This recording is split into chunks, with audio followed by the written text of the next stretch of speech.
Hello everybody, welcome to Guest Adventures, where everyone's a guest, including me. We have a special guest adventure for you today. We're going to fly on a Cessna 182? I'll get it right. I got a couple people with me for special guests. Steve, you already know. Hey, how's it going? Glad to be back, everybody. And our captain for the day, Welcome. Matthew Pillsbury. Welcome to my airplane. Yes. Well, my airplane. Well, it's as close to your airplane as it's going to be, right? Absolutely. All right, so go ahead. Let's take a look at this contraption. I'll pop the hanger right now.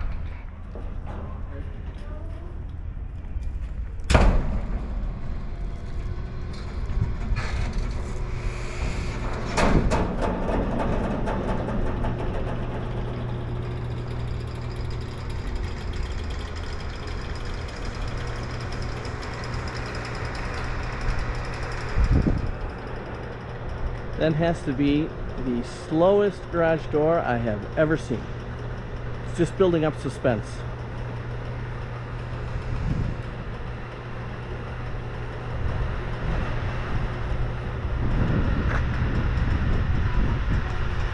And there she is.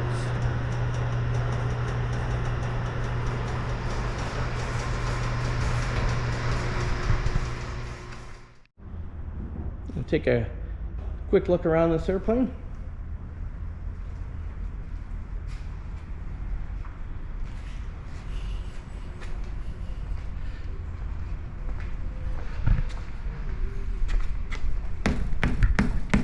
Yeah, sounds pretty good. Who's riding up front and who's riding in the back? I'm going to ride up front on the way there. He's going to ride on the way back.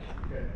How's that sound? Either side, but it'll be the same side for both of you. Who wants to sit behind me or behind Peter? Doesn't matter. Is it the same leg room and shit? Yeah. Okay. There'll probably be a little more leg room behind me because I can pull the seat way up. Okay, yeah, I'll go behind you. All right. I know we got to worry about Peter's leg room more than anything. That's right. Hey, Captain, what's with all these cracks on the nose here? That's how a plane breaks in. Those are cracks in the paint because it's a paint job from like 1980. Oh, So that's not. we're going to check it when we get to Battle Creek and see if it's any bigger. Yeah, no, that's totally good. And I'm not just saying that.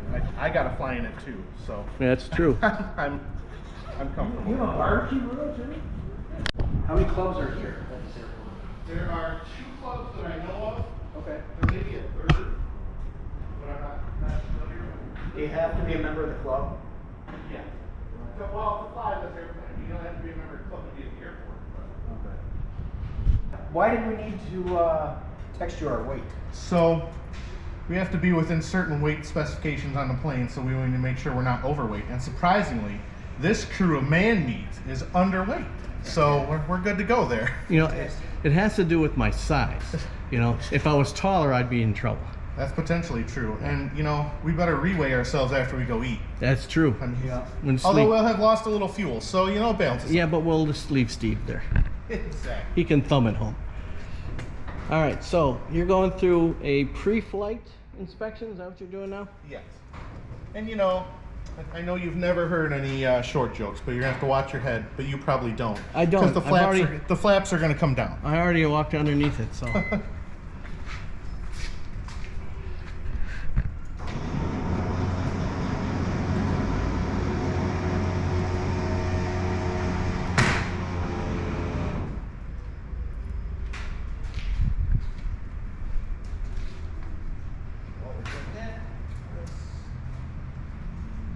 And we got the light blinking on the back already.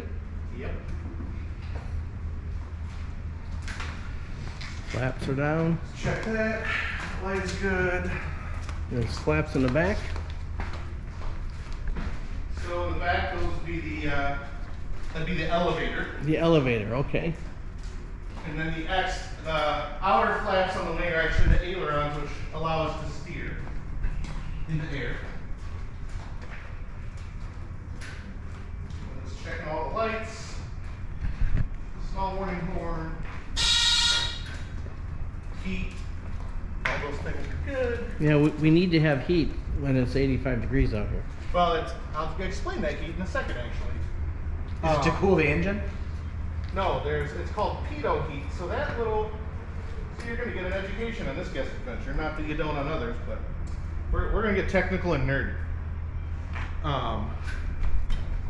So this device here, it's called a pitot tube. That measures our airspeed. That measures our ground speed. So if that gets plugged, we lose some instruments. If we were to fly through a cloud, which we won't today, they're high enough, but you could get ice buildup on there, even in the summer. So this heats up. You can touch it if you want. It's warm, and it's pretty warm. So it will warm up and dissolve any ice on there, so you don't lose that capability of your instruments. So that's why you have the heat, the pitot heat on there. There's holes in the wings too. What are those for? Those are vents. So these are air vents. This is how we get some. So if you look inside on the other side there, you see a little vent like you would see in a commercial airplane up in the upper left. Oh yeah. That brings in cold air there, or fresh outside air there, and this brings it in for the exterior or the rear passengers.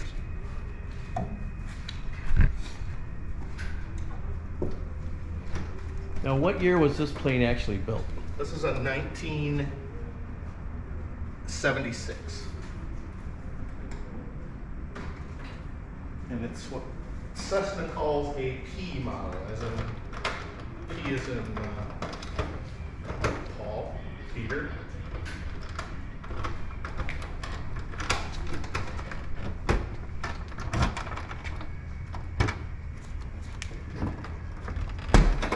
There we go. We got chocks, that's good. Got the things we need there. Got parachutes? Didn't bring those today, so good luck. Mm. I like to tap on my airplane. If there's a loose rivet or something on the inside, it'll make noise. So I do a beat on my airplane gently. We're checking to make sure everything is free, moving the way it should. All the bolts and nuts that are essential are attached, and even the non-essential ones. Making sure the last person that flew it didn't have any damage they didn't report, all of that stuff. Is this ladder how you get into the plane? You just climb up there and... Well, that's how you ride on top. Ah.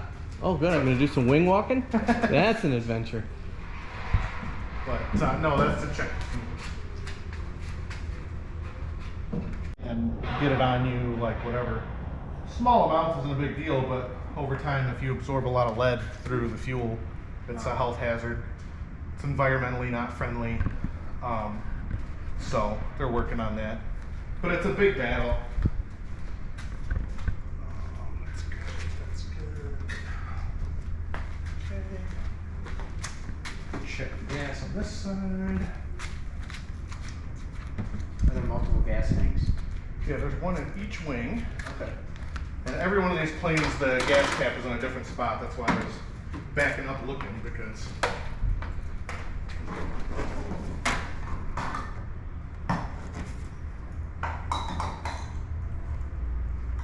alright, we're full on that side. What are you doing by pouring out that little sample away?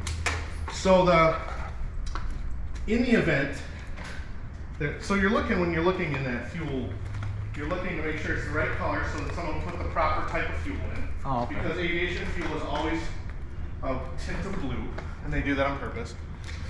And then you're looking to make sure there's no water in it, that there's no sediment in it that could cause problems in the engine. So even though it's clear, just because it's the human eye, we'll dump out just a small sample just in case, because you don't want to put it back and you don't want to risk that there's contaminants in here, all that sort of thing. So you just dump it into there. Oh, okay. So.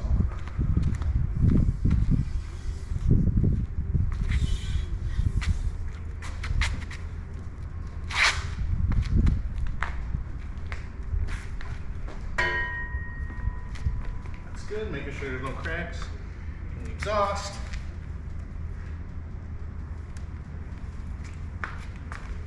No animals living in the column. There are none that I can see. No evidence of animals. This one here. Check the oil.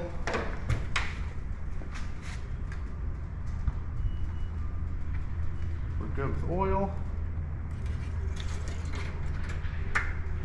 Got more than enough oil. We got enough oil to go to Florida. Where are we going, guys?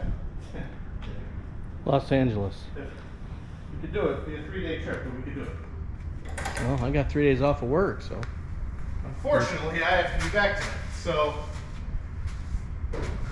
I'll show you how to fly it, and you guys just go. Let me know how it is. Okay.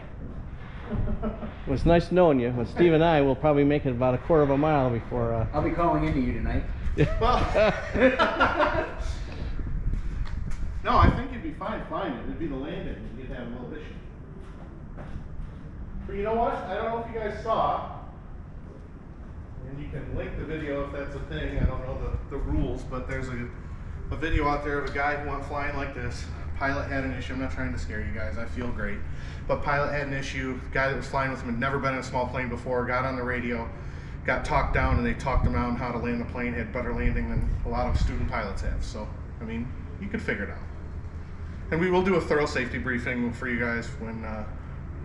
Like the seat being a flotation device in case we go over a lake so or these something? seats are not flotation devices. Oh, good. But, no, my safety briefing is pretty much get in, buckle up, shut up, let's go. No, I'm kidding.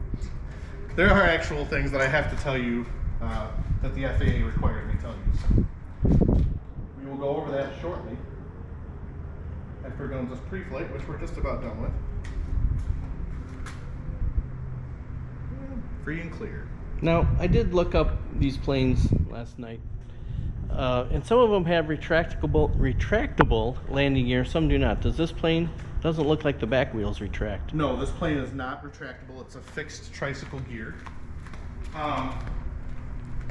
Those are usually a little bit bigger planes and a little bit, I'm sorry, I'll come over and talk. Those are usually a little bit larger planes, a little bit faster planes, that the drag will cause a problem with the landing gear. So we're going to cruise probably around 140 knots, which is around 150 miles an hour. And these wheels are rated for that. So, but these do not retract. It's like me driving on an expressway. Expressway? You're driving on a 25-mile-an-hour street. I've been with you, if you recall. There isn't a seatbelt strong enough to keep you in your seats. Yeah.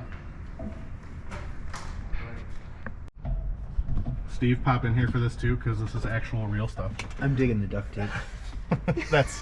that is FAA approved, actually. Oh, okay. So seatbelt. I do have to tell you how to operate a seatbelt. It's a little bit different on the car. It does not retract. So seatbelt. Put the metal tip into the buckle. Tighten by pulling on the strap. To release, lift up, like so. If you're sitting up front, there is a shoulder harness that comes over your shoulder and clips in.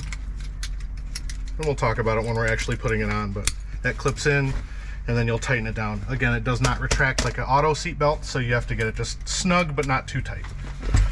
Seats operate. There's a ledge or a lever under here, moves up and back like so. Similar to a vehicle. Yes.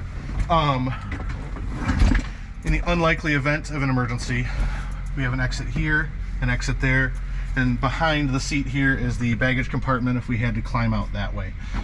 These windows are also made to be kicked out. It requires some force, but with adrenaline, after something like that were to occur, I'm sure we'd be able to kick it out if we had to. To operate the door, this lever operates the door like so. Also, you could kick out the window, go this way. So it'll be in the up position when we close the door. You're gonna pull it back and gently push the door shut, and then that goes forward all the way and locks the door. So release the door in flight, not in flight, but in the event of an emergency, you would pull up like so, pull it all the way back, push out. It's not very comforting when you don't know where the handle is. Well, I've never had to open it from the outside. Okay. And I hope I never have to open it from the outside again. So that's how that works. You'll be wearing a headset. It's voice activated. When we're taxiing, preparing for takeoff, in process of takeoff, approaching to land, and taxiing again, it's called sterile cockpit. We don't talk other than anything essential to the flight. Once we're in flight, we can release that. I'll tell you when it's okay to talk, or I'll just say something and be like, you can talk now. Seatbelts are to remain on during taxi, takeoff, and landing, but since you can't really get up and go anywhere, just leave your seatbelt on the whole flight. Whoever's sitting up front, don't touch anything unless I tell you to touch something. I will show you how the radio works, just in the unlikely event there's an emergency you need to call somebody on the radio. Again, your headset is voice activated.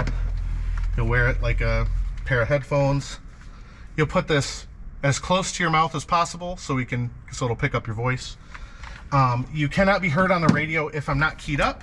We will be talking to air traffic control. If I'm keyed up and we're talking, they can hear everything we're saying. So when I go to talk, if I need to talk, and we're in the middle of a conversation, I'll just put my finger up or say, hold on a second, we'll talk, and then we'll continue what we're doing. Now, do you in contact with air traffic control the entire flight, different areas, or? Pretty much. We're going to take off out of here. I'm going to request what's called flight following, which means I'm on the radar. I'm in the system. I'm on the radar. They're watching us the whole time. They'll call out other traffic that might conflict with us. They'll let us know of any hazards as time permits, because they're also they're going to be controlling us. They're going to be controlling the 787 Royal Jordanian airliner out of Metro. We're going to be on the same channel, so we're all in the same pool. So, but they're very good about that, especially Southeast Michigan. The Detroit Metro air traffic control is fantastic, so they'll take good care of us. But as soon as we take off, there is no air traffic control on the field here, so taking off will self-announce, it's called, where I key up the radio and let anybody who's in 5 miles from here know we're doing something. But we're not talking to anybody. We're literally just announcing our position so anybody coming in can hear us. Once we're off the ground a little bit and get established on our crews out there, I'll call air traffic control and tell them who we are, where we're at, where we're going, and they'll put us in the system. So a big one, I'm not saying either of you will get sick. I'm not saying you won't. In the unlikely event that you start to feel woozy, my bag is back here, and I'll remind you again, in the back of it are gallon-sized bags. Grab a bag, but to kind of circumvent the effects, find a fixed point out the window and look at it. Don't look around. Find a fixed point on the horizon and just kind of look at it to stabilize your equilibrium. You got it. If you're back here, you got an air vent here and one over there. Put the air on you. Same up here, and let me know. And don't be afraid to let me know, because we can land or divert or change our plan, whatever. But I'd rather make you feel comfortable and not have you throw up in the airplane if we can avoid it. It's happened twice on all the flights I've taken. There's hundreds of flights, so I'm not saying it won't happen, not saying it will. But if you do start to feel sick, let me know in advance, and we'll go over that again. Also, if you see something and it looks off, whether or not it is, if you don't know, you guys haven't done this before. If it looks weird to you, let me know. I'll let you know if it's normal or not normal. Or if it's something I'm concerned about or not concerned about. I will not pull the wool over your eyes, but if something were to happen, I'm not going to freak out and let you guys know that there's an issue until I have to let you know there's an issue. Because that's not to, be lying to you. It's because I don't want to get you guys worried about something if you don't have to be. So I will give you as much notice as possible if there's anything amiss, but I don't anticipate any of that. I think it'll be a good, nice, easy flight over to Battle Creek, and we'll play it by ear. We'll Perfect. see how it goes. Questions, comments, concerns? Negative. All right. All right. Sounds good. Looking forward to this. All right. Oil. So because I'm not a mechanic, I do care, but no, I can't answer the interval of each thing, but I know that every 50 hours on the engine, it goes in for a 50-hour exam, and that includes an oil change at 50 hours. I think they inspect the tires, they look at the engine to make sure it's in good shape, stuff like that. Every 100 hours, annually, they're required to do a full, like they do everything. They take this off, they check all the wires in the back, they check batteries, they check all of that. And then I think those are the only two scheduled intervals. Okay. But these planes fly a lot. I think we fly 1,000 hours a year on a couple of them, so they're getting maintained pretty well. Because the funny thing is, you think, oh, you don't want to fly it too much. It's no, these planes the second you let them sit for a couple months, they start to deteriorate really fast. So it's better for them to be flown regularly than not. Very cool.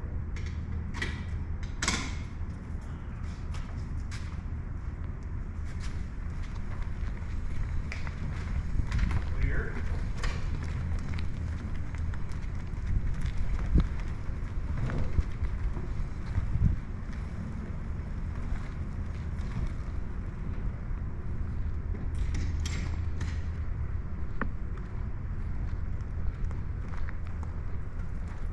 Does this weigh about as much as a regular car, or is it lighter than that or heavier? It's lighter than a car. Our maximum weight, which will be under, I think we're going to be at 2,700 pounds when we take off. The maximum weight for this is 2,950 for takeoff. So I think the empty weight is something like, well, let's see, 29.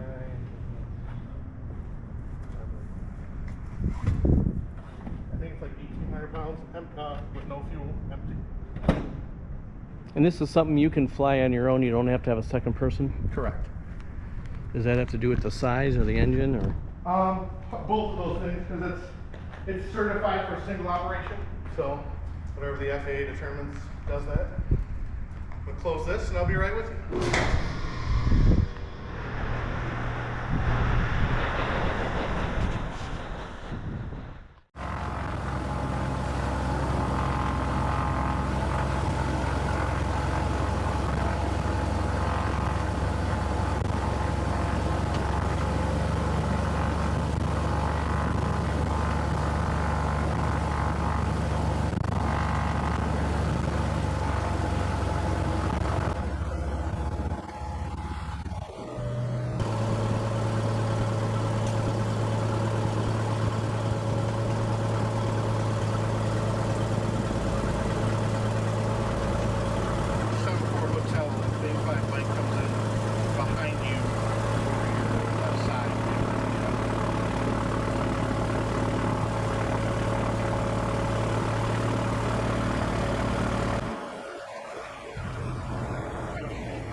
Before takeoff checklist. We're just going to make sure, and the run up, which is making sure everything is operating as it should be. So I'm going to go through this checklist. I'll read most of it out loud as I do it, because that's what I do in real life, and I will be almost ready to go. Cabin doors and windows. Window will close after we're done. Doors locked. Flight controls. Our free infrared. Elevator trim.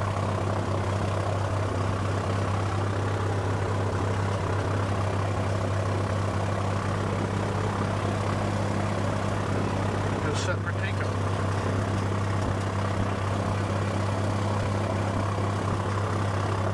Flight instruments.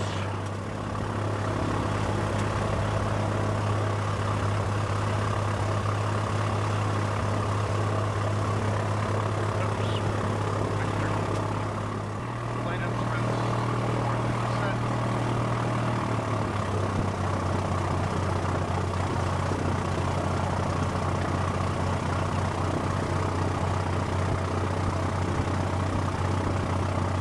Dialing in where we're going here, that'll navigate us there.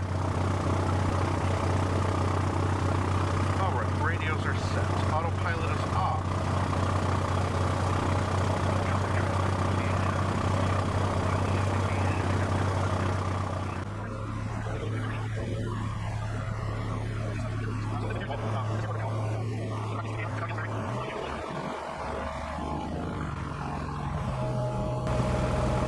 And so we're going to come up here and we're going to let him take off ahead of us, obviously.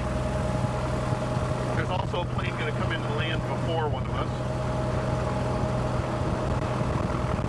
So that's what all the talking on the radio we do, so that here, since it's not powered. You good back there, Steve? Yep, I'm good back here, thank you. Yep. I'd ask you, but I can see you. I'm good too. So is he gonna land over us? No, he. It looks weird, but he's lined up for over there. So he's at a little bit of an angle. It's called a crab angle to counteract the wind.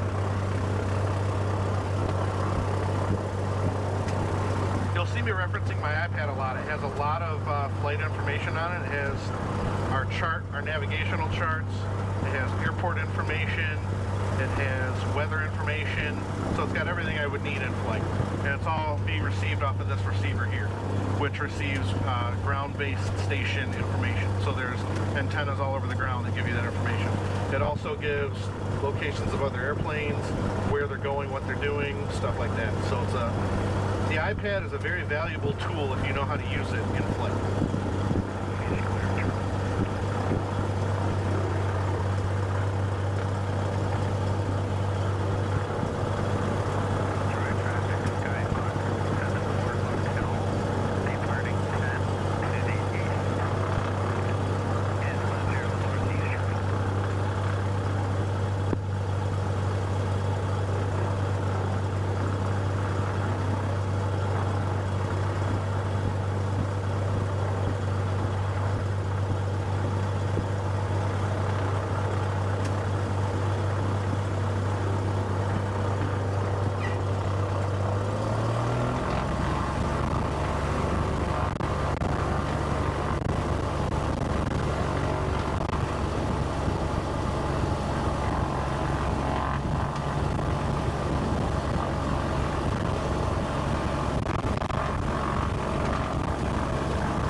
Good? You ready? I'm ready.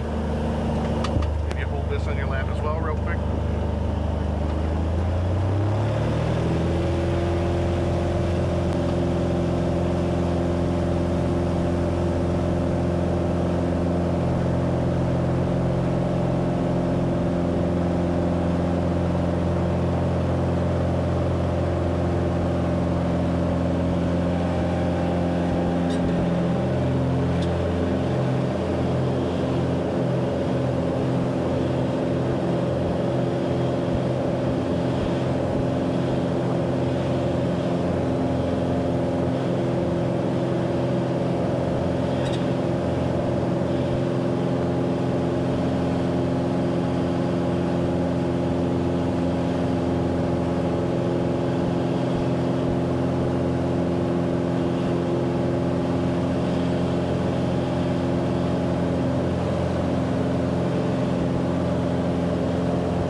And we made it.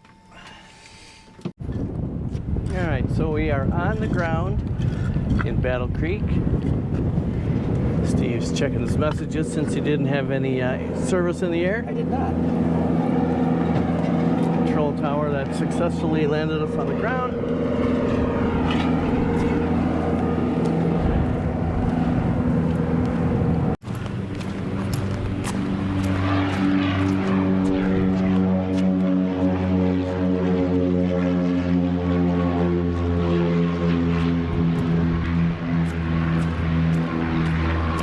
Will be the restaurant we're going to, right up in the air there. That is cool. Younger. This is where they manufacture the biplanes. Yes, they do. New biplanes from old plans. Let's go down here, see if we can see better.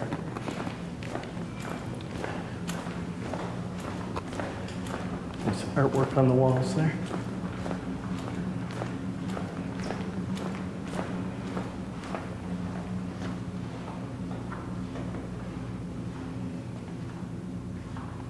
I like that plane, especially because it's blue. And it's a float plane, that's cool.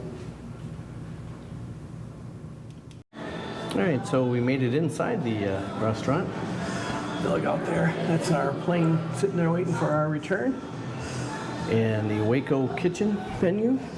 Waco.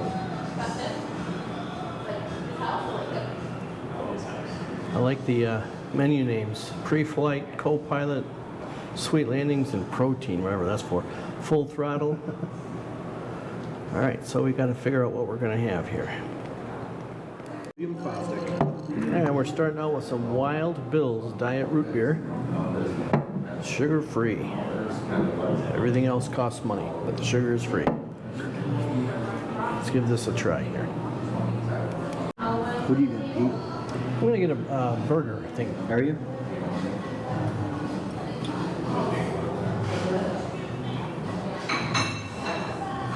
It's good, good root beer. I like it. Nice. Out of Williamsburg, Michigan. Yep. Can't go wrong with a Michigan company. All right, so Steve and I both went with the biplane burger. Get some fries and some interesting ketchup and some type of fry sauce. And these are the Waco tacos. Waco tacos. Look pretty good too. So we are making our way back to the airplane. Got Captain Pillsbury there and Steve. We had a great lunch.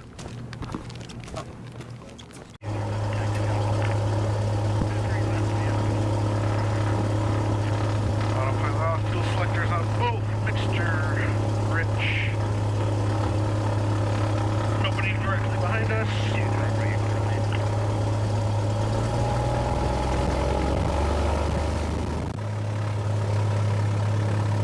Yeah, over there is the Air National Guard base. Oh, okay.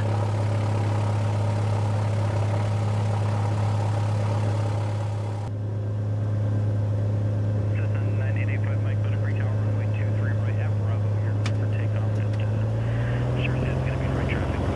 Heading for Bravo. Clear for takeoff from Bravo, 23 right. Fly runway heading for 85 Mike.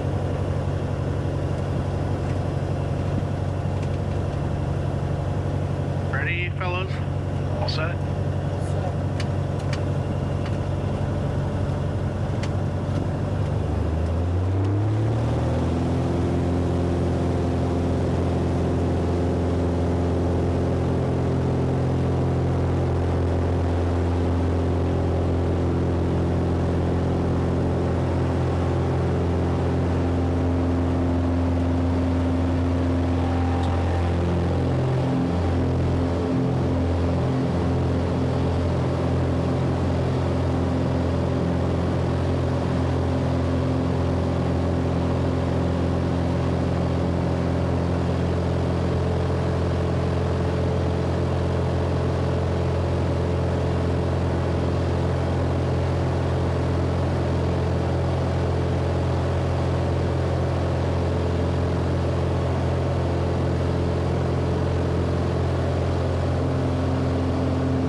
captain's gonna head to a barbecue. So we'll be able to catch him taking off.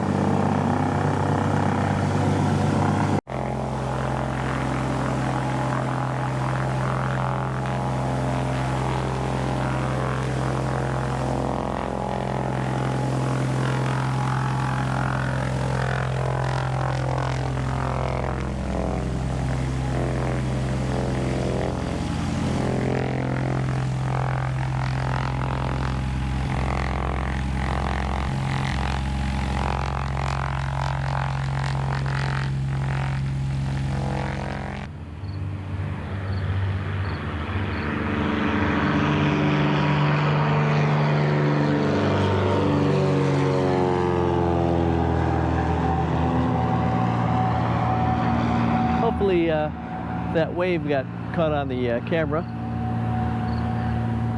as he was rocking it side to side.